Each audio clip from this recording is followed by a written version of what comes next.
Hey everybody, this is John Pagano, Historical Site Supervisor at Henricus Historical Park. Today I'm going to focus on a topic for our theme of Halfway to Halloween. The topic I want to cover is going to be beheadings, how that's going to go into English folklore and then eventually American folklore. What I have in my hand is just a common colonial axe, but axes are going to be one methodology of beheadings. So we take it back to King Henry VIII's reign in England, and one of his unfortunate queens, that would be Anne Boleyn. In the 1530s, she's going to be, well, executed by an axe.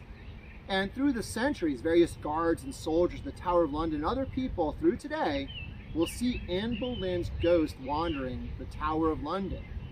So whether it's the former queen or whether it's just other people, other soldiers, and other incidents, English people were fascinated by beheadings. So what about America? What about the United States? Well, certainly in our young republic, we are going to have our own stories that are created. And the writer that's going to really tap into that is going to be Washington Irving. Washington Irving is going to give us a story, a legend, that is going to have at its root a beheading. And that is the story, the legend of Sleepy Hollow, in which there is a Revolutionary War soldier, a Hessian, who is on the side of the British.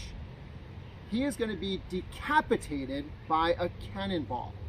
And that headless specter will ride through Sleepy Hollow, chasing away various people. So let's take a look at a cannonball. All right.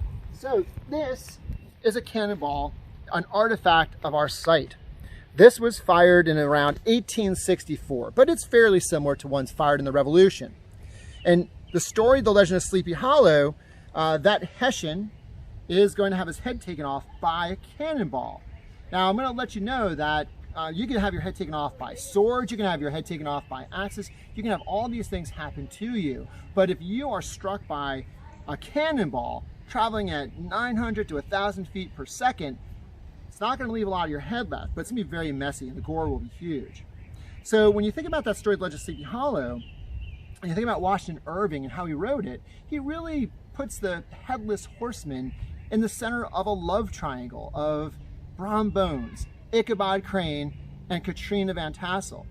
Now, I'll tell you what was behind that story originally is much more brutal and much more realistic than what you will see perceived in both the story and movies about the Headless Horseman. So, but nonetheless, it will captivate American audiences, and Washington Irving, the Legend of Sleepy Hollow, and his other stories will become the first great horror tales in American literature, and still are with us of interest today. Thanks for watching.